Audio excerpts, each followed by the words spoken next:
ओम शांति। आज 30 मार्च 2023 के बाबा के अनमोल मधुर महावाक्य सुनेंगे। आज की मुरली में बाबा हम बच्चों को सावधान करते हैं। बाबा कहे, बच्चे संग दोष से अपनी संभाल करनी है। संग दोष में फंसकर कभी संशय बुद्धि होकर पढ़ाई को नहीं छोड़ना है। तभी तो गाया जाता है, संग तारे कुसंग डुबोए। बाबा का संग बहुत श्रेष्ठ संग है। इस श्रेष्ठ संग में ही हमारा जीवन कौड़ी से हीरे जैसा बन जाता है। बाबा की श्रीमत है हम बच्चों को, बच्चे गृहस्थ व्यवहार में रहते हुए कमल फूल समान न्यारा और प्यारा रहना है। तभी ये जीवन कौड़ी से हीरे जैसा बन जाता है। तो सुनते हैं आज के बाबा के अनमोल मधुर महावाक्य। ओम शांति। मीठे बच्चे, संग दोष संशय बुद्धि बनाता है, इसलिए संग दोष में फंसकर कभी पढ़ाई नहीं छोड़ना। कहा जाता है, संग तारे कुसंग बोरे। आज की मुरली का प्रश्न है, बाप की कौन सी श्रीमत तुम्हें कौड़ी से हीरे जैसा बना देती है? उत्तर है, बाप की श्रीमत है, बच्चे घर गृहस्थ में रहते हुए कमल फूल समान रहो। जैसे कमल फूल को कीचड़ और पानी टच नहीं करता, ऐसे विकारी दुनिया में रहते हुए विकार टच न करे। यह तुम्हारा अंतिम जन्म है। निर्विकारी दुनिया में चलना है, इसीलिए पवित्र बनो। इसी एक श्रीमत से तुम कौड़ी से हीरे जैसा बन जाएंगे, स्वर्ग का मालिक बन जाएंगे। आज की मुरली से पहले गीत बजा है, मुझको सहारा देने वाले तेरा शुक्रिया। ओम शांति। बाप ने समझाया है कि भगवान एक ही है जिसने भगवती को रचा। बरोबर भगवान वाच है, जैसे बैरिस्टर वाच, सर्जन वाच, या फिर है भगवान वाच। भगवान कहते हैं, मैं तुम्हें स्वर्ग का मालिक, राजाओं का राजा बनाऊंगा। यह है गीता। परंतु मनुष्य भूल गए हैं कि गीता का भगवान कौन था। श्री कृष्ण तो था स्वर्ग का नंबर 1 प्रिंस। इतनी उच्च प्रारब्ध किसने प्राप्त कराई? ऊंच से ऊंच प्रारब्ध है राधे कृष्ण अथवा लक्ष्मी नारायण की। यह बात कोई भी समझ नहीं सकते हैं। राधे कृष्ण स्वयंवर के बाद लक्ष्मी नारायण बनते हैं। उन्हों को यह ऊंच पद किसने दिया? श्री कृष्ण कौन था? श्री नारायण कौन था? यह बातें तुम ही जानो। श्री कृष्ण को प्यार तो बहुत करते हैं, मनुष्य प्यार तो बहुत करते हैं, जयंती भी मनाते हैं। फिर जिससे श्री कृष्ण का स्वयंवर हुआ, उनकी भी तो महिमा होगी। राधे कृष्ण को तो इकट्ठा ही दिखाते हैं। उन्हों को ऐसा किसने बनाया? रचयिता एक निराकार को ही कहा जाता है। साकार को कभी क्रिएटर नहीं मानेंगे। इनकॉर्पोरियल गॉड फादर कहते हैं, लक्ष्मी नारायण सतयुग आदि में थे। अभी तो है कलयुग।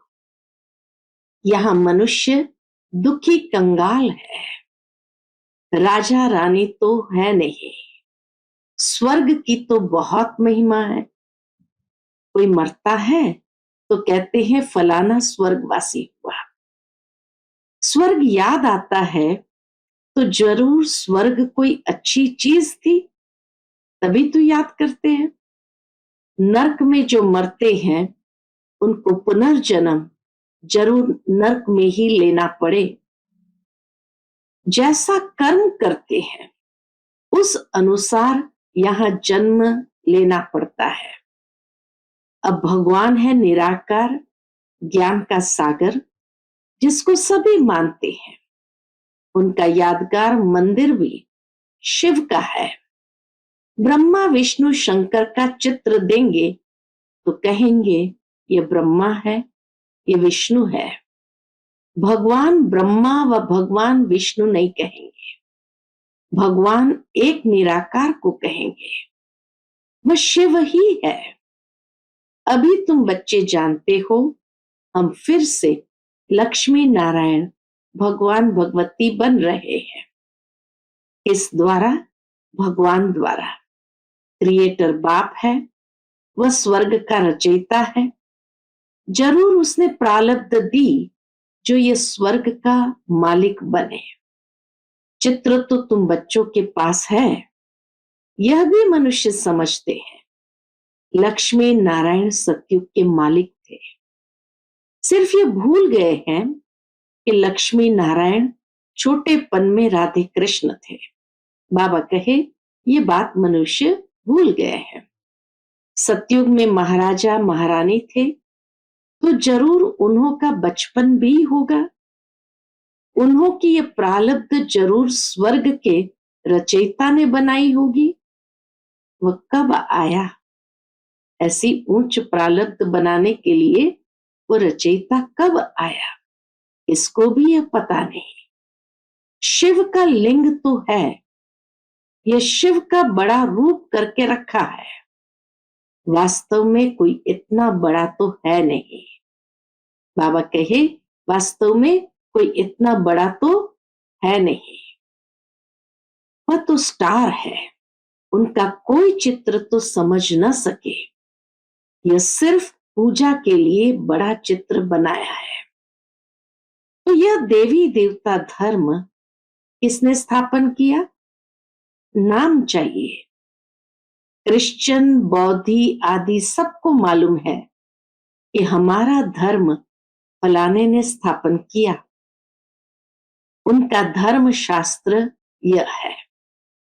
पहले पहले मुख्य बात ही यह है, इसलिए बाबा चित्र बनवाते हैं, समझाने के लिए ही बनवाते हैं। आगे वाले चित्रों में कोई लिखत थोड़ी थी। यह तो समझाया है स्वर्ग का रचयिता परमपिता परमात्मा। स्वर्ग में है सदा सुख। क्या इतने सब मनुष्य वहां होंगे? झाड़ पहले छोटा होता है, फिर बढ़ता जाता है। एक एक बात बाबा कितना सरल करके समझाते हैं। स्वर्ग में बहुत थोड़े होंगे, नरक में बहुत है। स्वर्ग में सिर्फ देवी देवताओं की राजधानी थी, यह और कोई नहीं जानते। पूछना चाहिए यह सृष्टि का चक्र कैसे फिरता है। 5000 वर्ष पहले बरोबर यहाँ लक्ष्मी नारायण का राज्य था। उसको स्वर्ग कहा जाता है। वह पास्ट हो गया। नई दुनिया जो थी वह अब पुरानी नर्क हो गई है। अच्छा, फिर क्या होगा? फिर स्वर्ग आएगा। भक्त याद करते हैं स्वर्ग व मुक्ति धाम को। क्यों याद करते हैं? क्योंकि यहाँ दुखी है। स्वर्ग में तो सदैव सुख होता है। बाप थोड़ी बच्चों को रचकर दुखी बनाएंगे, यह तो हो नहीं सकता। तुम जानते हो सतयुग से त्रेता द्वापर कलयुग होना है। सतयुग का अंत, त्रेता के आदि का संगम कोई कल्याणकारी नहीं है।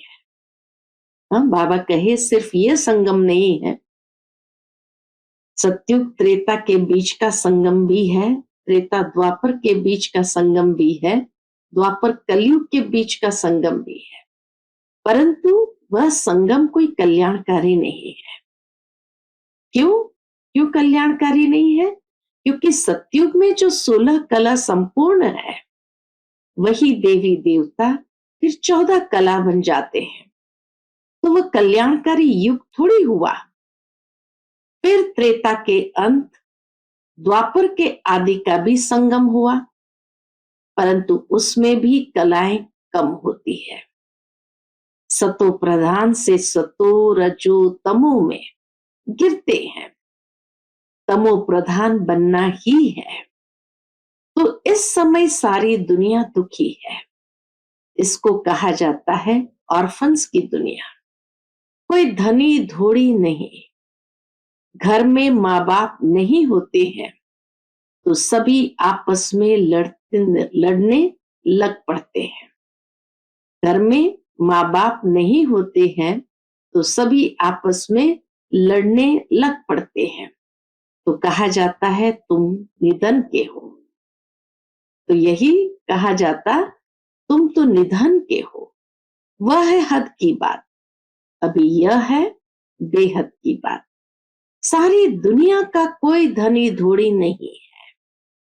मनुष्य मनुष्य में लड़ते हैं, जानवर भी लड़ते हैं, कोई धनी धोड़ी नहीं है। धनी है बाप रचयिता, उनके आने से ही सब बच्चे धन के बन जाते हैं। बाप बच्चों को शांति धाम और फिर सुख धाम ले जाते हैं। पहले सतो प्रधान, फिर सतो रजो तमो, हर एक चीज ऐसे ही होती है। छोटे बच्चे भी सतो प्रधान है, इसलिए प्रिय लगते हैं। वही बच्चे अगर शिक्षा नहीं मिलती है तो माँ बाप को तंग करने लग पड़ते हैं। तंग तो होते हैं ना, लड़ते झगड़ते बीमार हो पड़ते हैं। कोई को नुकसान पड़ता है तो यह भी दुख होता है ना। सतयुग में कोई भी दुखी नहीं होता, वह है ही सुखधाम। बाप बच्चों के लिए स्वर्ग रचते हैं, वहां सदैव सुख है। तुम जानते हो यह बेहद की दुनिया नई थी और अब पुरानी है। दिल्ली पुरानी और नई है ना, पुरानी अलग है, नई अलग है। नई दिल्ली को कहा जाता परिस्तान। नई दिल्ली कितनी अच्छी देखने में आती है। ऐसे नहीं कि पुरानी को कोई उड़ा देंगे, फिर रहेंगे कहाँ। यहाँ नई पुरानी दोनों है, फिर ये पुरानी टूट करके नई बनेगी, जिसको ही स्वर्ग कहा जाता है। दिल्ली को ही परिस्तान कहते हैं। जब संपूर्ण नई हो जाती है तो परिस्तान कहते हैं। इस समय है कब्रिस्तान। सतयुग में लक्ष्मी नारायण का राज्य था, दिल्ली परिस्तान थी, स्वर्ग थी, अब नरक है। बाप खुद स्वर्ग का मालिक नहीं बनते हैं, बच्चों को बनाते हैं। तुम कहते हो बाबा हमको फिर से स्वर्ग का मालिक बना रहे हैं। इतने सब निश्चय बुद्धि है तो देखकर निश्चय बुद्धि बनना चाहिए। इतने सारे बच्चे निश्चय बुद्धि है तो ऐसी थोड़ी निश्चय बुद्धि बने हैं। कोई लंदन देखकर आवे और वर्णन करे तो ऐसे थोड़ी कहेंगे हम जब देखेंगे तब माने। यहाँ तो इतने सब बच्चे कहते हैं हमको भगवान पढ़ाते हैं, तो झूठ तो नहीं बोल सकते, परंतु भाग्य में नहीं होगा तो बुद्धि में बैठेगा नहीं। बाप कहते हैं इसमें छोड़ना कुछ भी नहीं है। यह है अंतिम जन्म। गृहस्थ व्यवहार में रहते कमल फूल समान पवित्र रहना है।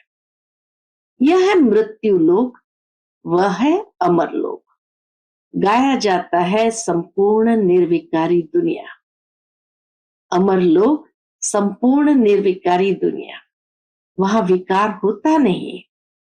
तो मानना चाहिए ना, बरोबर देवताओं की महिमा भी करते हैं। सर्वगुण संपन्न, सोले कला संपूर्ण, संपूर्ण निर्विकारी, मर्यादा पुरुषोत्तम, वह था ही वाइसलेस वर्ल्ड। अच्छा, बच्चे तो पैदा होते होंगे, जरूर कोई युक्ति होगी, विकार से नहीं होते। वहां यह पॉइजन होता नहीं। बाबा कहे विकार से नहीं होते क्योंकि वहां यह पॉइजन होता नहीं। यहां है संपूर्ण विकारी, वहां है संपूर्ण पावन, यथा राजा रानी तथा प्रजा। इसमें तुमको संशय क्यों पड़ता है? जब बाबा ये बात समझाते हैं तो बाबा पूछते हैं कि इसमें तुमको संशय क्यों पड़ता है? वहां की जो रस्म रिवाज होगी उसी अनुसार बच्चे पैदा होंगे, वहां विकार होता नहीं। ये नेचर इस मृत्यु लोक का है, विकारी नेचर इस मृत्यु लोक का है। वहां तो कोई दुख देते नहीं, जानवर भी एक दो को दुख नहीं देते, वह भी ऐसे ही पैदा होंगे। अब तुमको चाहिए क्या? शांति चाहिए तो अपने को आत्मा समझ बाप को याद करो तो मेरे पास चले आएंगे। जो स्वर्ग में आने वाले होंगे वह कहेंगे हम तो ज्ञान जरूर लेंगे, सुख जरूर लेंगे, बाप से स्वर्ग का वर्षा लेना है। तुम जानते हो हम बेहद के बाप से बेहद का वर्षा ले रहे हैं, बाप की श्रीमत पर चल रहे हैं। चलते चलते फिर कहां उल्टा सुल्टा तूफान आता है तो निश्चय टूट पड़ता है, माया से हार खा लेते हैं। बाप कहते हैं कल्प पहले भी ऐसे वर्षा लेते लेते हार खा ली थी, विकार में फंस गया था, गाया भी हुआ है संग तारे कुसंग बोरे। यह है सत का संग, उनकी श्रीमत पर चलने से हम नई दुनिया में आ जाएंगे। निश्चय में संशय आ जाता है तो वर्षा मिल न सके। ऐसे बहुतों को निश्चय होते होते फिर संशय बुद्धि हो जाते हैं। बाबा ये भी देखते हैं कि कैसे बहुतों को निश्चय होते होते फिर संशय बुद्धि हो जाते हैं। तो माता पिता कहते हो फिर उनको छोड़ देते। यह भी ड्रामा में नूंद है। शिव बाबा के बने फिर ऐसे बाप को फारकती देवंती हो जाते हैं। तुम्हें ईश्वर का बनना है या रावण का? पूछते बाबा। लड़ाई है ना, कोई तो माया पर जीत प्राप्त कर समझते हैं बाबा से वर्षा जरूर लेना है, श्रीमत पर चलते रहते हैं। एल्बम भी तुम्हारे पास है, जिन सभी बच्चों ने प्रतिज्ञा की है कि हमको गृहस्थ व्यवहार में रहते कमल फूल समान पवित्र रहना है। कमल फूल को पानी टच नहीं करता है। तुमको विकारी दुनिया में रहते हुए विकार में नहीं जाना है। यह है तुम्हारा अंतिम जन्म। अपने को निर्विकारी बनाने से तुम निर्विकारी दुनिया में चले जाएंगे। पवित्र बनना तो बहुत अच्छा है। बाप कहते हैं मेरे द्वारा तुम पवित्र बनेंगे तो स्वर्ग पवित्र दुनिया का मालिक बनेंगे। पवित्र जो बनना है वो भी बाबा की श्रीमत के आधार पर पवित्र बनना है। दुनिया में कई ऐसे भी है जो मनमत से पवित्र रहते हैं, लेकिन बाबा कहते हैं कि मेरे द्वारा तुम पवित्र बनेंगे तो स्वर्ग पवित्र दुनिया का मालिक बनेंगे। पतित दुनिया अब विनाश होनी है। कितना सहज समझाते हैं। ब्रह्मा द्वारा स्वर्ग की स्थापना सो तो हो रही है, बाकी सब हिसाब किताब चुकतू कर मुक्ति धाम चले जाएंगे। सतयुग में तुमको सच्चा सुख मिलता है। वैकुंठ का नाम तो मशहूर है, बरोबर लक्ष्मी नारायण का राज्य था। मनुष्य को तो कुछ भी पता नहीं है। सन्यासी खुद निर्विकारी बनते हैं तो विकारी लोग उनकी पूजा करते हैं। विकारी आत्मा बनती है, परमात्मा नहीं। वह समझते हैं हम निर्विकारी बन परमात्मा बन जाते हैं। तो भी दो चीज तो है ना, आत्मा और परमात्मा। विकारी तो परमात्मा नहीं कहा जाता है, विकारी को परमात्मा नहीं कहा जाता है। वह समझते हैं हम निर्विकारी बन परमात्मा बन जाएंगे। बाप कहते हैं ऐसे तो हो नहीं सकता, कोई भी मिल नहीं सकता, ऐसे परमात्मा में कोई मिल नहीं सकता। मैं आकर सबको ले जाऊंगा। बाबा कहे मैं आकर सबको वापस ले जाऊंगा। निशानी भी है। क्या निशानी है? महाभारत लड़ाई। बच्चों को राजयोग सिखा रहा हूं। महाभारत लड़ाई है तो भगवान भी जरूर होना चाहिए, जो सभी झंझटों को हटाए, सभी के झगड़े खत्म कर दे। सर्वशक्तिमान तो बाप है ना। कहते हैं अगर तुम मेरी मत पर चलेंगे तो मैं तुमको स्वर्ग का मालिक बनाऊंगा। कल्प कल्प तुम मेरी श्रीमत से ऐसे श्रेष्ठ बनते हो। आधा कल्प बाद जब मेरी मत पूरी हो, आसुरी मत शुरू होती है, तो तुम कंगाल कौड़ी जैसे बन पड़ते हो। अब फिर तुमको कौड़ी से हीरे जैसा बनाता हूं। तो श्रीमत पर चलना चाहिए ना। बाबा कितना सहज समझाते हैं। अच्छा, मीठे मीठे सिकिलते बच्चों प्रति माता पिता बाप दादा का याद प्यार और गुड मॉर्निंग। रूहानी बाप की रूहानी बच्चों को नमस्ते। हम सब रूहानी बच्चों की रूहानी माता पिता बाप दादा को याद प्यार गुड मॉर्निंग और नमस्ते नमस्ते। शुक्रिया बाबा, शुक्रिया। आज की मुरली से धारणा के लिए मुख्य सार है। पहली पॉइंट, किसी भी तूफान के कारण निश्चय में कमी न आए, इसके लिए संग दोष से अपनी संभाल करनी है। श्रीमत पर पूरा पूरा चलना है। दूसरी पॉइंट, इस अंतिम जन्म में श्रीमत पर संपूर्ण निर्विकारी जरूर बनना है। विकारी दुनिया में रहते हुए विकार टच न करे, ये संभाल करनी है। आज का बाप दादा का मधुर वरदान हम बच्चों के प्रति है। अपने हर कर्म द्वारा दिव्यता की अनुभूति कराने वाले दिव्य जीवनधारी भव। अपने हर कर्म द्वारा दिव्यता की अनुभूति कराने वाले दिव्य जीवनधारी भव।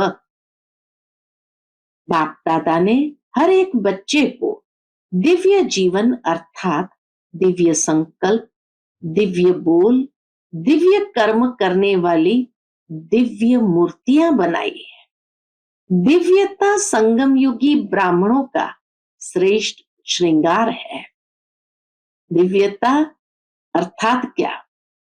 ये दिव्य गुण प्लस पवित्रता।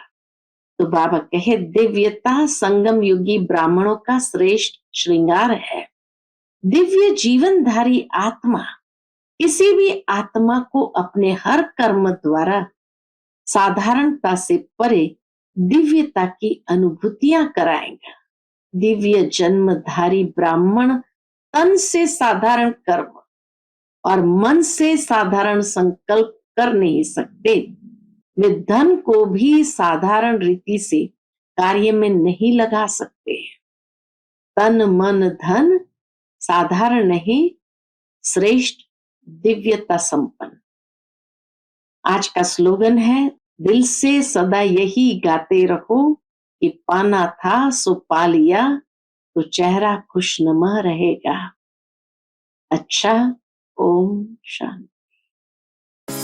Click here to like, subscribe and press the bell icon to stay updated with our latest videos.